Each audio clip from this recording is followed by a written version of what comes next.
Hey, welcome to the Business Your Way podcast. I'm your host, Caryn Gillen, and today I want to know what it's time for you to quit.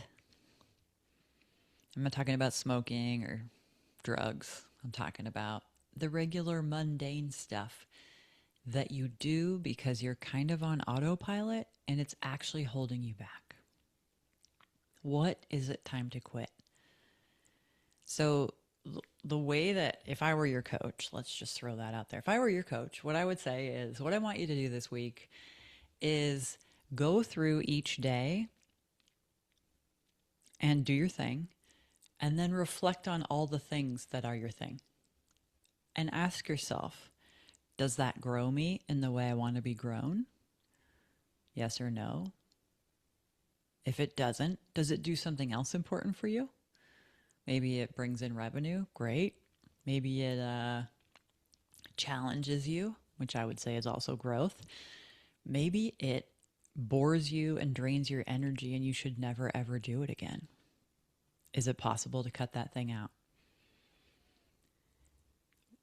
We're all going around doing a lot of things because we did them before, not because they're right for us or because they create the result that we're after right now, but because we've done them. So today, I just hope you quit something. I love quitting. And I think quitting gets a bad rap. People are like, you got to stick with it.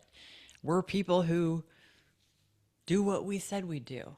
Like, yeah, but to our own fault, are we people who do what we said we do? We don't want to be those people. We want to be people who stop doing things that don't make sense. We want to be people who are agile and thoughtful and caring with our time and our results and our energy.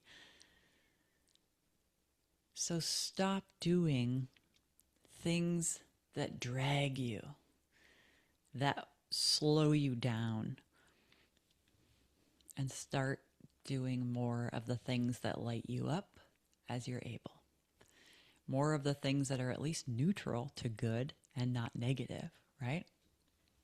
I work with folks a lot on the systems of their living and their being and their becoming. And one of the parts of becoming that I guess I don't talk about enough, maybe other people do, is dropping who we were to become who we are. And I'm not saying dropping everything about yourself, that's not required or necessary. But there are parts of you who got you to where you are that were beautifully timed, smart, adaptive, helpful, and you don't need them anymore.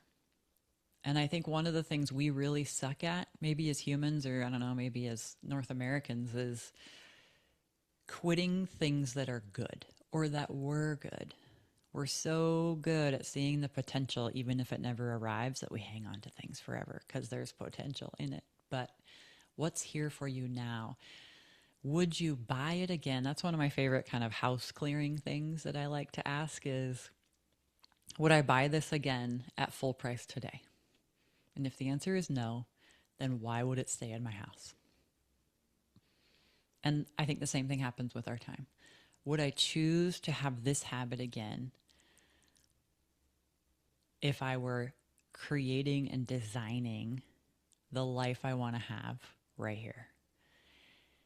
And if the answer is no, I'm not saying it's easy to cut these things out, but I am saying that once you have the awareness that they're not working, they're not getting you where you want to go, it becomes easier and you can at least see a few of the steps you might be able to take to shift where your time and energy goes around those things.